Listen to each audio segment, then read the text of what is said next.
E aí, gente? Tudo bem com vocês? Como é que vocês estão? Eu vou falar umas coisas que eu acho, mas é muito importante que vocês entendam que eu só acho mesmo, não tenho certeza de nada. Eu tô pensando alto aqui. A alternativa a eu não vir aqui pensar alto seria eu não fazer esse vídeo. Então, pelo amor de Deus, a internet tá cheia de especialista. Um monte de personagem representando a si mesmo, todo mundo muito foda, muito entendido. Seja lá o que entendido significa na sua cabeça. Eu tô muito longe de ser essa pessoa, mas eu tô pensando alto e talvez isso daqui seria muito pra uma playlist de reativo e não de dinheiro. Ah, e Bovespa tá subindo.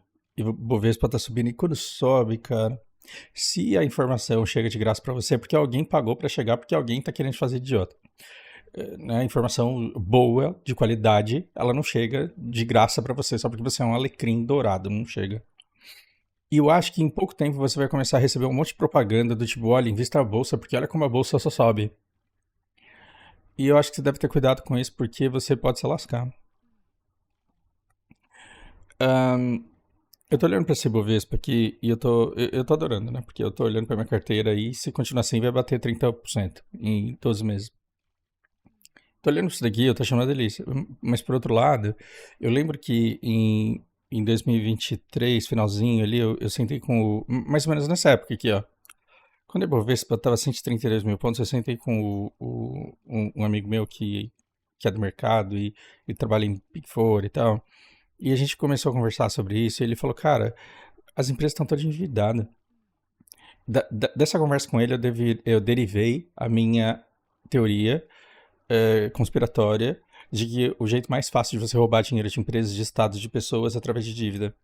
E ele fala, cara, as empresas estão todas endividadas. Ah, então as empresas estão dando lucro, elas estão pagando um pouquinho de dividendo. E a dividendo está fazendo com que o preço da ação cresça um pouquinho. Mas como elas estão pagando muitos juros, porque a imensa maioria delas está alavancada, você não audita o pagamento de juros do cara que emite um monte de debênture e o cara que tá pagando um monte de cartão de crédito de Nubank, porque não tem crime em ficar devendo e pagar juros. Então, quando a gente olhava para as empresas que eram promissoras, a menos que houvesse uma mudança muito grande de cenário, era difícil ter boa previsibilidade para essas empresas a longo prazo. E quando você olha para as empresas agora, elas estão na mesma. Quando você olha empresas 2 anos atrás e agora, elas estão essencialmente a mesma coisa, operando do mesmo jeito. E algumas delas estão inclusive piores do que estavam, mas você está vendo uma variação de valor enorme. E quando começa a subir, essas pessoas que estão vendo subir, elas começam a querer liquidar isso. E quando elas começam a querer liquidar isso, o que acontece? Aparece alguém falando: olha, aproveite, não perca a oportunidade de comprar essas ações aqui, que só nos últimos meses valorizaram 42%. Vai lá, né? Quer seguir diquinha de graça? Vai lá. E aí hoje eu me deparei com um vídeo muito sério que é ahn,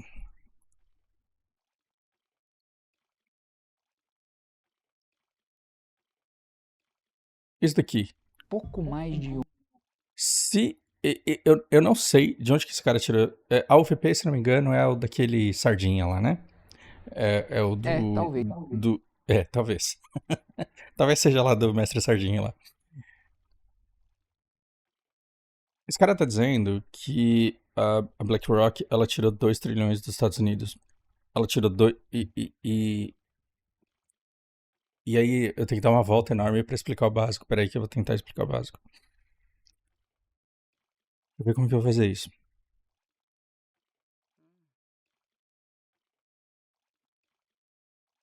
Você tem dinheiro no Brasil. Se você quiser comprar uma ação japonesa, você vai comprar ação japonesa. Você vai lá na Nikkei, abre uma conta numa corretora, coloca dinheiro na corretora e você, através dessa corretora, opera na bolsa Nikkei e compra uma ação. Você pode comprar com real? Não. Você pode comprar com $1?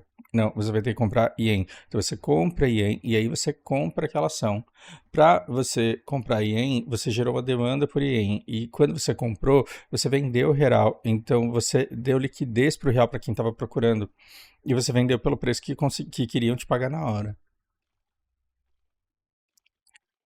Então, quando a gente diz que você tá caindo no conto vigário dos caras da Quinéia lá e tá falando assim, o Brasil não tem futuro, então eu vou vender tudo que eu tenho aqui e eu vou investir na SP500 que só sobe, aí o que você tá fazendo é, você tá vendendo reais e você está comprando dólares, você está gerando demanda por dólares, e aí você está comprando ações lá, e você está gerando demanda por essas ações, então para essas ações a subir também. Já deveria estar muito claro, caso você siga essas conversas que a gente tem aqui, que oferta e demanda é basicamente isso. O que todo mundo quer é subir de preço, que ninguém quer cair de preço. Isso é verdade no Black Desert, isso é verdade em todo lugar onde as pessoas façam trocas. E o que acontece é que a BlackRock é a maior gestora de capital do mundo, que eu saiba, e ela tem 14 trilhões de dólares sob gestão, se eu não me engano. 14 trilhões. Desses 14 trilhões, esse cara tá dizendo. Eu não sei de onde que ele tirou essa informação, porque eu procurei muito e não encontrei. Mas ele tá dizendo que a BlackRock tirou 2,1 trilhões dos Estados Unidos. Isso significa eles venderam ações que eles tinham lá e eles usaram esses dólares para comprar moeda de algum lugar e eles estão investindo em algum lugar. E talvez um desses lugares onde eles estejam investindo, talvez seja o Brasil.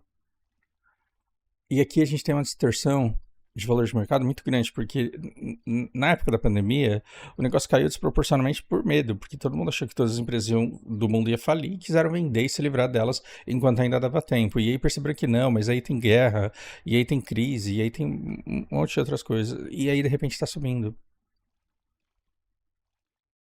Né? Por que está subindo? Porque a galera de 2020, de 2022 ficou falando assim, não é possível que a Selic vai ficar 13 é, ao longo de todo o mandato desse cara. O Brasil não aguenta. E eu fui um dos otários que fiquei falando isso.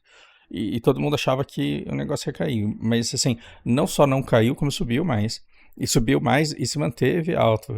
Só que agora, meio que a gente tá na reta final e tá todo mundo falando, pô, mas agora a eleição não é possível que essa taxa de juros não vai baixar, porque precisa rolar uma mágica, a economia precisa ser ativada para que esse cara seja eleito. Rola esse papo. Por si, a expectativa de que a taxa de juros caia já gera uma demanda adiantada de quem está no mercado de ações, e pode ser isso que está fazendo com que os ativos comecem a se valorizar antes da taxa de juros cair, porque a hora que a taxa de juros cair, está todo mundo querendo ter os papéis para poder vender, ou não, ou para ter a valorização dos papéis. Então isso por si só já seria suficiente para fazer a Ibovespa subir um pouco, mas eu tô olhando para isso daqui e tô pensando por que é que tá demorando. Aliás, por que que tá subindo tanto e por que que o negócio não para. E se você olhar para a agudez dessa última curva aqui, uma pessoa desavisada, ela pode olhar para isso daqui e como TV aberta tanto faz, como os canais de polarização tanto fazem, eles podem olhar para isso daqui e dizer, o Brasil tá dando certo. Cara, eu tenho certeza que em algum lugar desses jornalistas super técnicos do você precisa entender por que isso é bom, vai ter gente falando assim, olha, sobre o governo Lula, a bolsa só subiu, puta, do que você quiser ver, se esse tipo de conteúdo não tiver em lugar nenhum da internet ao longo de todo esse ano, ao longo de toda essa campanha.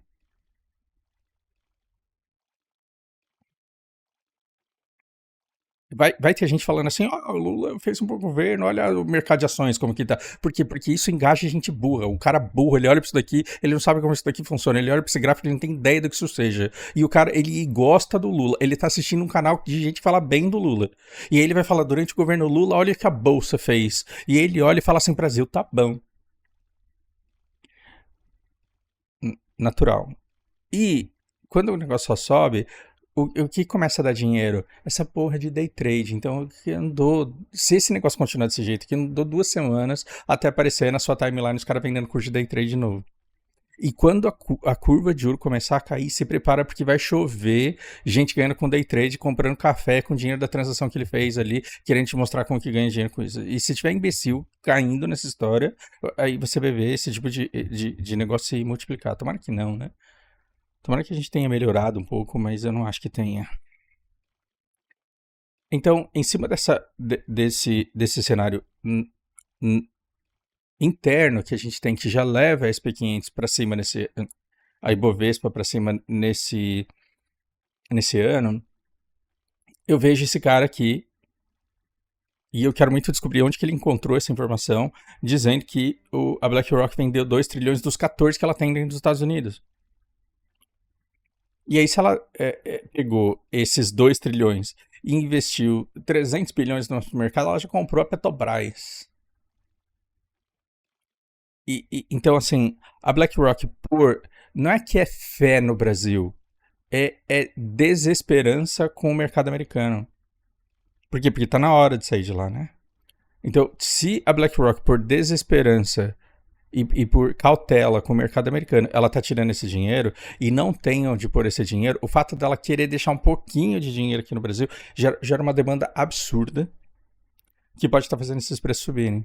E aí eu queria muito que você não fosse idiota de falar assim, nossa, tá todo mundo ganhando, vou ganhar também, então vou comprar agora. Por quê?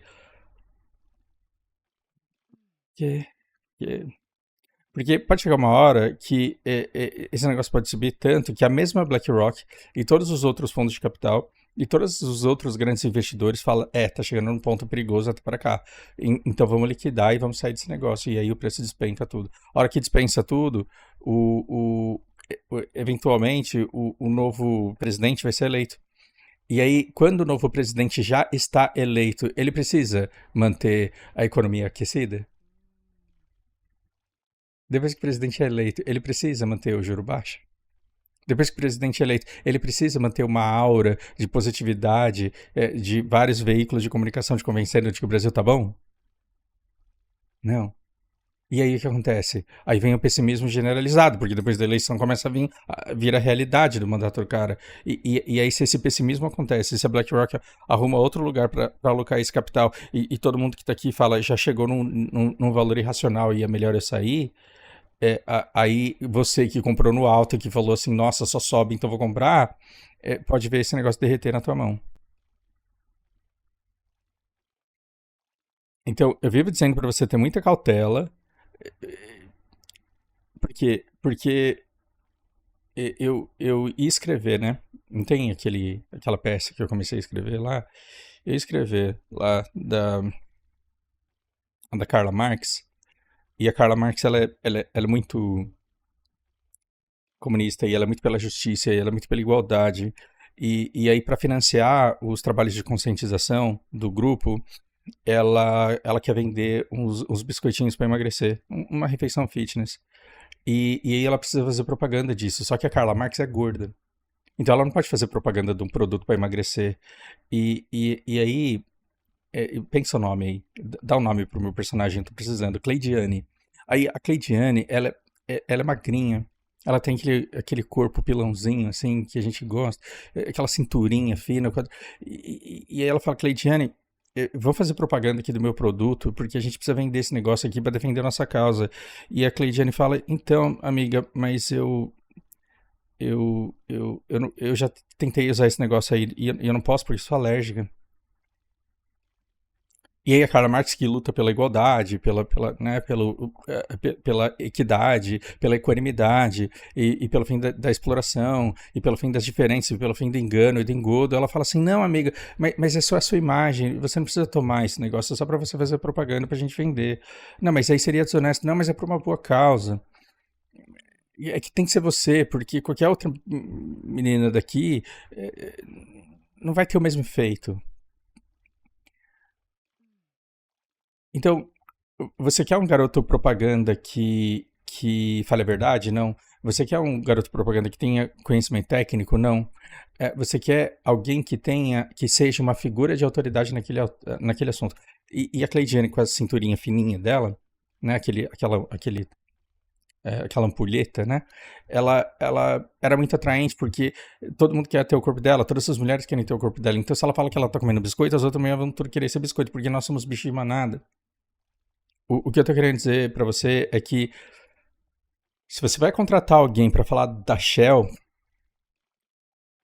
primeiro, essa pessoa tem que ter alcance. E segundo, essa pessoa tem que ser renomada por falar a verdade, ser honesta e falar e ter acurácia científica. Então você contrata o Átila Yamarino. Ah, mas ele não aceita esse tipo de trabalho. Caralho que não aceita. Dá 1 milhão na mão dele. Ele recusou 1 milhão, dá 5. Ele recusou, dá 10. Ele falou que vai. Eu não sei quanto que o Átila recebeu para fazer o merchan da Shell. Mas você percebe que tem que ser o Átila, não pode ser. Uma coisa é você querer falar mal da Shell e contratar. Como que é o nome da menina lá? A Greta. Se você contrata a Greta para falar mal da Shell, ela acaba tendo efeito reverso. Ih, cara, a mala da Greta tá falando da Shell, então. E aí vai aparecer gente aqui falando que a Greta é uma pessoa boa. E aí eu vou respirar e perdoar, porque eu sei que ela é uma pessoa boa. Desculpa, eu tenho umas brisas assim, porque eu falo e aí eu imagino o interlocutor e eu sei como que eu vou ser interpretado e me dói muito não conseguir ser interpretado da maneira que eu gostaria. Ahm, a Greta, ela já está desmoralizada em meio às pessoas que acreditam que a extração de petróleo é tudo bem, porque o planeta sempre vai existir e a temperatura não vai mudar. Então a Greta falar mal da Shell não tem problema algum. Agora, o Átila falando bem da Shell, dizendo que ela só segue esse distrito padrões de controle, qualidade, que não sei o quê, é diferente porque você associa esse cara não com ativismo, você associa esse cara com acurácia científica. Então a propaganda desse cara, ela é muito mais importante do que qualquer outra. Então, se você quer dizer que o coronavírus não existe, que você não tem que ter medo de Covid e que um antiverme ele vai te curar, você não contrata um bom mecânico, você não contrata um bom cantor. Não, você contrata Nise Yamaguchi e Anthony Wong. Por quê? Porque são pessoas renomadas em seus respectivos mercados. A Nise Yamaguchi, aliás, já curava pacientes terminais de câncer com positivismo, com fé e com uma série de coisas. Então, quem discorda das práticas da Nise sabe que o corona existe e sabe que antiverme não serve para isso. O público da Nise Yamaguchi não foi esse. Foram todas as outras pessoas que precisavam acreditar que elas tinham uma esperança de sair bem para conseguir trabalhar no outro dia, porque elas não tinham alternativa a isso. Então, quem estava desesperado, quem estava com medo, precisava da figura negacionista da Nise. E aí, quando o governo busca alguém, vai buscar alguém que tenha interlocução e que tenha autoridade nesse lugar. E você pode pensar um monte de questões similares. Né? Então, se eu tenho que contratar alguém para dizer que tem que extrair o óleo da Amazônia, que seja o sargão do foguete da Petrobras, do petróleo. O sargão do petróleo é um cara que você respeita tanto por ser um cientista tão foda, tão bom, que ele dá uma puxadinha na sardinha pro lado sem você perceber a sutileza do merchan que ele tá fazendo. Não faz diferença, mas pra crença popular de que a Amazônia não corre risco nenhum, e isso é ótimo para quem quer extrair aquele óleo dali.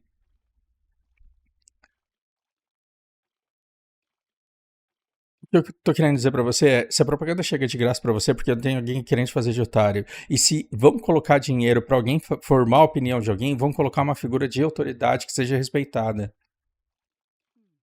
É por isso que, antes de você conseguir entender os principais acontecimentos, eu vou falar para você tá nômade, porque, olha, eu não sei vocês, mas eu particularmente não é dica de investimento, mas eu tô fazendo isso com meu dinheiro, né?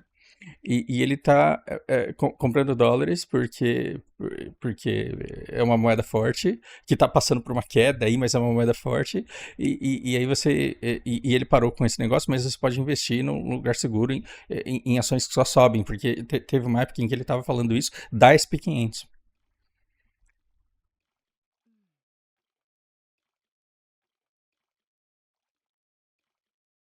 O que eu tô querendo dizer é que estava muito claro que tinha alguém querendo te vender dólar e querendo fazer você acreditar no dólar. E o brasileiro é muito suscetível a isso, porque ele caga para a moeda do nosso próprio país, porque ela é sempre desvalorizada, e ele idolatra muito os Estados Unidos e dólar. Então, você gera ímpeto, gera inércia, você gera movimento no sentido de busca por dólares de quem consegue juntar dinheiro. Só que aí o que você sabe? Que nos últimos anos a China se desfez de 300 bilhões de dólares de títulos do Tesouro Americano e que o Japão se desfez de 200 bilhões. que acontece é que, assim, os Estados Unidos ele tá pagando quase 1 trilhão de dólares de juros da dívida dele todo ano. E para ele pagar esses títulos da dívida, ele tem que emitir títulos da dívida pública. Esses títulos da dívida pública, tradicionalmente, eram comprados por China e Japão. E a China e o Japão não só não estão comprando esses títulos, como estão vendendo. E agora que o Japão está tendo que vender mais ainda, é um excelente motivo para a China falar: ih, tá sem dinheiro para comprar esse título aí de Meiguo.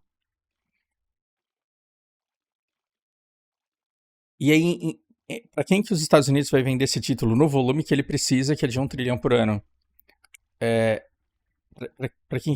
Onde que ele vai gerar essa demanda por dólar pelos ativos que ele tem? E é nesse cenário que esse cara está me dizendo aqui, eu não sei onde ele achou essa informação, que a BlackRock ela tira 2,1 trilhões de dólares dos Estados Unidos. O dólar vai derreter amanhã? Não, não vai derreter amanhã. O dólar vai deixar de ser moeda global de transações? Não vai deixar. Mas assim, o dólar tem carrego positivo daqui para frente? A China que manja alguma coisa vendeu 300 bilhões. O Japão, que tá fudido e lascado e manja de alguma coisa, vendeu 200 bilhões. A BlackRock vendeu 2 trilhões. E você te sobrou R$ 250 do seu salário. Você vai abrir uma conta na Nomad e vai comprar em dólar porque você quer guardar o seu dinheiro em moeda forte. E aí, se você quiser, você pode investir nesse P500 e aí você vai ter dividendo em dólar. Você tem certeza que é isso que você quer fazer com o seu dinheiro? Né? E eu tô tóxico aqui porque eu sigo o canal do Ricardo Marcílio, porque o conteúdo ele é de extremo valor, mas toda vez que eu vejo uma certa propaganda que tem lá, eu falo, meu, será que tem gente idiota fazendo exatamente isso? E me dá um medinho, assim, né? Porque eu tenho trauma muito grande com falência financeira de famílias por nubice, né? E eu não queria que a sua caísse nisso. Acho que é só por isso que a gente tá aqui. Tentem descobrir alguma coisa disso daqui e me falem, porque se isso daqui for verdade, e possivelmente é, o negócio está acontecendo mais rápido do que a gente esperava, né? Obrigado, gente.